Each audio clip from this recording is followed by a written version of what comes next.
Hello दोस्तों, study blog में आज हम एक नए तथ्य को देखते हैं जो एक प्राचीन कहानी मानव के प्रारंभिक जीवन की। आज हम आपको ले चलेंगे हजारों साल पीछे सोहन घाटी की उस दुनिया में जहां मानव ने पत्थरों के औजार बनाए, शिकार किए और जीवन की शुरुआत की। आज हम इन तथ्यों के बारे में जानेंगे। कुछ इस प्रकार से प्रारंभिक मानव रहा जिसने पत्थरों से औजारों का निर्माण किया। इनके सबसे पुराने पत्थर के औजार देखने के लिए मिलेंगे। शिकारी संग्रहकर्ता मानव का जीवन देखने के लिए मिलेगा। किस नदी पे ये सभ्यता फली फूली आगे बढ़ी वो देखेंगे, और किस काल में इस सभ्यता का उत्थान हुआ और इसका क्षेत्र कहाँ पे रहा।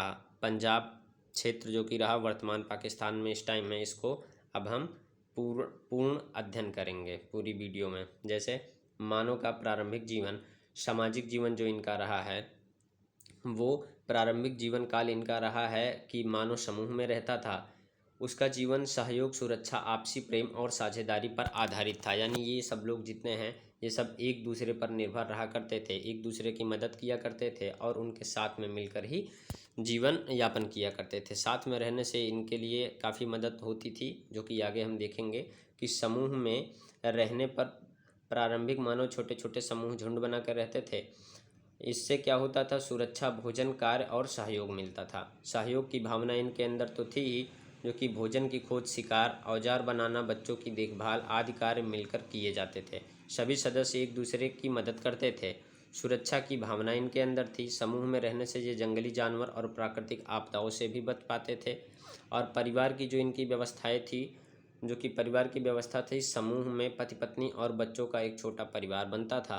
बच्चे पूरे समूह के होते थे, सभी उनकी देखभाल करते थे। यानी जितने समूह में जितने भी सदस्य होते थे वो सबके नज़र में रहते थे, सब उनकी देखभाल किया करते थे। आगे हम देखेंगे आपसी प्रेम और भाईचारा भी इनके अंदर रहा। समूह के सदस्यों में आपसी प्रेम, स्नेह और भाईचारा रहता था। मिलजुल के ये एक साथ काम किया करते थे। किसी भी सदस्य को संकट होने पर पूरा समूह उसकी सहायता करने के लिए तैयार रहता था हमेशा। नेतृत्व की भूमिका भी यहाँ पे थी। कोई एक नेता होता था जो कि समूह का संचालन करता था और उसके ही इशारे पे सारे लोग आगे चलते थे। नेता शिकार के लिए मार्ग दिखाता था और निर्णय लेता था, उसी पे बाकी पूरा झुंड इनके समर्थन में आगे बढ़ता था। तो जो प्रारंभिक मानव का जीवन रहा वो सहयोग, सुरक्षा, प्रेम, साझा कार्य, सामूहिक निर्णयों पर आधारित था। यही सामाजिक जीवन आगे चलकर संगठित समाज और सभ्यता की नींव बनाता है, जो कि एक सभ्य और सुव्यवस्थित व्यवस्था को दिखाता है। मानव का प्रारंभिक जीवन जो रहा वो शिकारी जीवन रहा। प्रकृति पर निर्भर थे ये लोग। संघर्ष ही इनके जीवन का आधार था। जैसे इस फिगर में आप लोग देख सकते हैं कि जानवरों का शिकार करते हुए किस प्रकार से ये लोग अपने आप को बचाते थे, जिसमें घायल भी हो सकते थे, कुछ मार भी दिए जाते थे। यह जो जीवन था वो प्रकृति के साथ मिला हुआ था। इसमें कुछ जो फैक्ट्स बनते हैं, जैसे भोजन का इनका जो स्रोत था, भोजन का जो इनका सबसे ज़रूरी स्रोत था वो था शिकार करना। जंगली फल, कंदमूल, बीज और पत्ते इकट्ठा करना, इससे उनको भोजन मिलता था। जो भी प्रकृति में मिलता था उसी पर निर्भर थे। जैसे शिकार करना इनका अहम भूमिका था, जो कि जानवरों के समूह में शिकार किया जाता था। भाले तथा पत्थर लकड़ी के हथियारों का उपयोग करते थे। बड़े बड़े जानवरों का शिकार जीवन के लिए महत्वपूर्ण था। जितने बड़े जानवर का शिकार होता था उतने इनको कम दिन के लिए शिकार पे जाना पड़ता था। जब पर्याप्त मात्रा में शिकार इनके पास होता था तो आराम से ये कुछ दिन आराम भी किया करते थे और अपने परिवार के साथ रहते थे। आवास, इनके आवासों के बारे में भी हम अगले पैसेज में देखेंगे। गुफाओं, चट्टानों के नीचे या पेड़ों के पास रहते थे। इनका जो स्थान था वो जो प्राकृतिक गुफाएं होती थी उसमें बना लेते थे या चट्टानों के नीचे बनाते थे। इनके अस्थायी घर नहीं होते थे। इनका जो सामाजिक जीवन रहा है वो छोटे छोटे समूहों में नहाते थे। आपसी सहयोग से शिकार और भोजन संग्रह करते थे। समूह का मुखिया नेता होता था, वही सारे समूह की देखभाल किया करता था और उसी के आदेश पे ये लोग कार्य करते थे। आग का उपयोग इस टाइम पे होने लगा था। आग की खोज से जीवन आसान हो गया था। इससे भोजन पकाते थे, ठंड से बचते थे और जानवरों से भी सुरक्षा मिलती थी। आग जला के अपने आसपास रखे रहते थे, जितने दूर में ये लोग होते थे तो वहाँ पे आग की वजह से बाहरी जानवर हमला नहीं करते थे। फिर उपकरणों के बारे में देखते हैं तो ये पत्थर के औजारों का उपयोग करते थे, जो कि चॉपर चॉपिंग टूल का उपयोग करते थे। हैंड एक्स आदि मिलते हैं यहाँ पे। कुछ ऐसे भी मिलते हैं जो हड्डी और लकड़ी के औजार से भी बने हुए थे। ऐसे भी औजार हमको वहाँ पे देखने के लिए मिल जाते हैं। जैसा हमने आवास के लिए बोला, तो यहाँ पे इनका जो आवास रहा है, इन मानवों का जो प्रारंभिक आवास था, रहने का स्थान, वो प्रकृति पर निर्भर था। जैसे जो प्राकृतिक आश्रय इनके होते थे, आवास होते थे, इसमें ये रहते थे। जैसे गुफाएं थीं, शैलाश्रय थे, चट्टानों के नीचे की जगह आदि होती थी। कुछ इस प्रकार से जो चट्टान के नीचे जगह होती थी, इसमें ये लोग अपने रहने का स्थान बना लिया करते थे और आग वगैरह जला के यहाँ पे रहा करते थे। इनका जो अस्थायी निवास था, मानव शिकारी जीवन जीता था, इसलिए उनका निवास अस्थाई नहीं था। ये हमेशा अपना स्थान बदलते रहते थे। जहाँ पे जानवरों का झुंड ज़्यादा होता था, वहाँ पे ये लोग पलायन कर जाते थे, आगे बढ़ जाते थे, घुमंतु जीवन जीते थे। समूह में ही इनका निवास था। मानव छोटे छोटे समूहों में रहता था। सुरक्षा और भोजन की तलाश के लिए समूह में रहना आवश्यक था। अगर ये लोग अपने समूह से दूर होते थे तो या तो किसी जानवर का शिकार हो जाते थे, और बहुत कम ही लोग ऐसे होते थे जो बच के पुनः अपने समूह में वापस आ पाते थे। प्रकृति के रूप से उपलब्ध स्थानों का प्रयोग इनका मुख्य था। अस्थायी निर्माण का अभाव था। ज़्यादातर ये लोग अपना खुद का आवासों का निर्माण नहीं कर पाते थे। पत्थरों, लकड़ी, पत्ते और पशु चर्म का सीमित उपयोग था। बहुत कम ही यहाँ पे उपयोग हो पाता था। ये इस सभ्यता के जो लोग रहे हैं वो बहुत ज़्यादा इसका उपयोग नहीं कर पाए हैं। इसमें हम देख सकते हैं कि आवास का चयन जल स्रोत, भोजन और सुरक्षा के आधार पर था। ये जो अपना आवास बनाते थे उसके कुछ मुख्य पॉइंट्स थे। जैसे उसमें एक था जो कि जल के स्रोत हो गए, और यहाँ देख सकते हैं हम लोग कि ये जो जल के स्रोत, भोजन और सुरक्षा, जहाँ तीनों मिलती थी, वहाँ पे ये लोग कुछ समय के लिए रहा करते थे। जैसे इसमें कुछ गुफाएं ऐसी होती थीं जो कि बड़े पैमाने पर होती थी, तो वहाँ रहने में आराम होता था। और चट्टानों के नीचे भी इस प्रकार से रहते थे, अगर उसके नीचे कुछ जगह मिल जाता था। अस्थाई झोपड़ियाँ ये बाद में बनाना इन लोगों ने शुरू किया था, काफ़ी समय बाद स्टार्ट हुई थी। फिर जो आगे की सभ्यताएं आएंगी उसमें ऐसी झोपड़ियाँ हमको देखने के लिए मिलेंगी।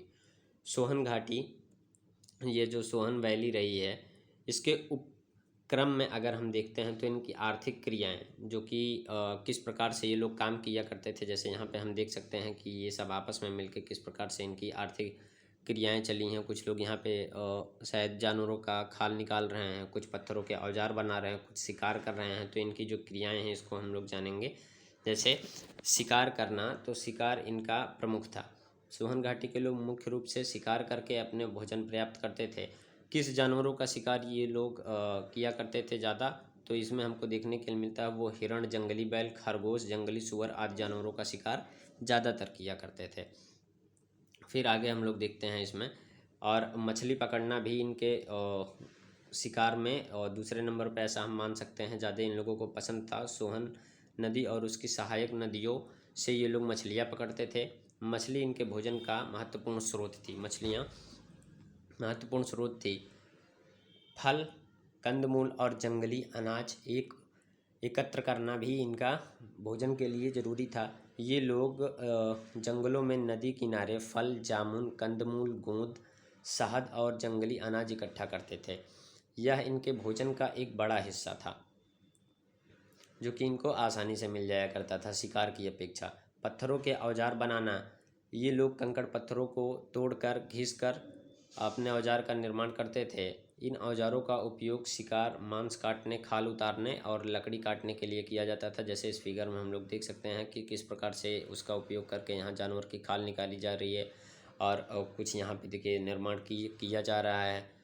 तो ऐसे ये लोग इसका उपयोग करते थे। तो सोहन घाटी के उपक्रम जो अच्छी चीज़ें थी, ये लोग पूरी तरह से प्रकृति पर निर्भर थे। इनका जो भोजन का साधन था वो शिकार मुख्य था, मछली पकड़ना और फिर भोजन का संग्रह करना। इनकी मुख्य आजीविका ये थी। ये जीवन बिताते थे, यानी एक जगह पे ये लोग रुकते नहीं थे, अस्थायी जीवन इनका नहीं था, घुमंतु जीवन जीते थे, एक स्थान पर अस्थायी रूप से नहीं रहते थे। किसी प्रकार की खेती या पशुपालन के प्रमाण सोहन घाटी में नहीं मिलते हैं, यानी यहाँ पे ना तो कोई कृषि या खेती की गई थी इन सभ्यता के द्वारा, और ना ही किसी प्रकार के जानवरों का पालन पोषण किया गया था। आगे हम इसमें देख सकते हैं कि ये जो सोहन नदी और सोहन घाटी का भूगोल रहा है वो किस प्रकार से रहा है। सोहन घाटी पाकिस्तान के पंजाब प्रांत में स्थित है। यह क्षेत्र सोहन नदी के किनारे फैला हुआ है। इसमें जैसे हम लोग देख सकते हैं कि पोटोहार का ये पठार रहा है जहाँ पे ये सभ्यताएं रही हैं, और ये जो नदी है ये सोहन नदी है, और ये इसके आसपास का ये जो इलाका है ये सोहन घाटी का इलाका है। इसका जो उद्गम स्थान है वो पोटोहार पहाड़ है जो कि पाकिस्तान में है।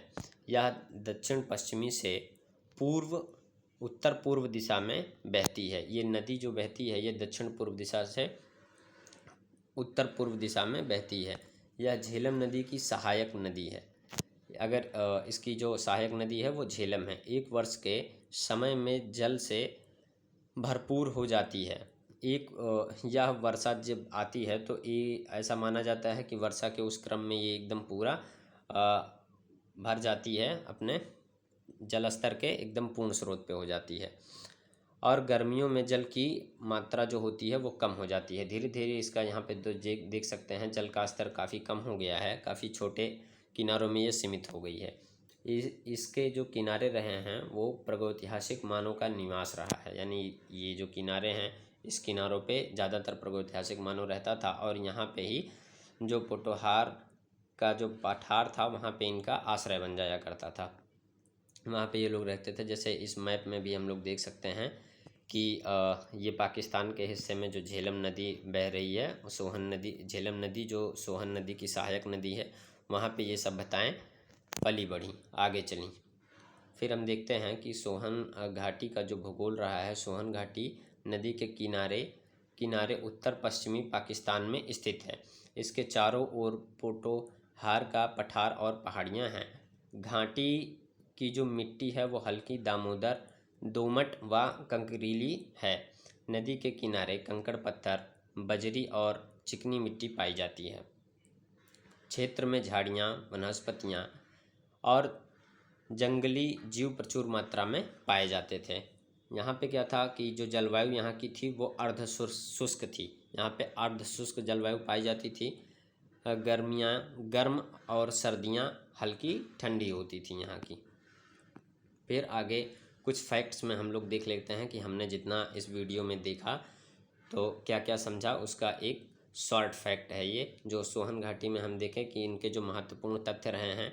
इनका जो स्थान था वो स्थान है पाकिस्तान का पंजाब प्रांत, पोटोहार का पठार रहा है, और इसकी जो नदी रही है, जो ये सभ्यता जो पली फूली वो सोहन नदी के किनारे, और इसका जो काल ड्यूरेशन रहा है वो पूरा पाषाण काल का है। फिर आगे हम इसमें देखते हैं कि पहचान, जो इसका प्रमुख पहचान था इस सभ्यता का, तो इस सभ्यता का प्रमुख पहचान रहा है भारतीय उपमहाद्वीप की सबसे प्राचीन पाषाण संस्कृति रही है ये। अच्छा, इसका मुख्य खोज जो रहा है वो पत्थरों के औजार रहे हैं, जैसे चॉपर, चॉपिंग टूल्स और हस्त कुठार जैसे पत्थरों के औजारों का प्रयोग करते थे ये लोग। इस प्रकार से आप देख सकते हैं कि ये हाथ से फेंकने वाले औजार थे, जिसमें किनारे किनारे इसको धार नुमा दिया गया था, ताकि इससे फेंक के अगर किसी के ऊपर वार किया जाए तो उसका शिकार किया जा सके, आसानी से उसको मारा जा सके। और इनकी जो जीवन शैली रही है, इनकी जीवन शैली मुख्य रूप से शिकार और खाद्य संग्रह रही है। खाद्य संग्रह में ये लोग फलों को इकट्ठा किया करते थे, और शिकार के लिए मछलियों पर निर्भर थे, जो कि नदी से ही इनको मिल जाया करता था, और शिकार के लिए कभी कभी ये जानवरों के झुंडों के ऊपर भी हमला किया करते थे। तो thank you for your support, keep supporting study blogs. कल मिलेंगे हम एक नए फैक्ट और नए तथ्य, नई जगह के जानकारी को लेके। तब तक के लिए बाय बाय।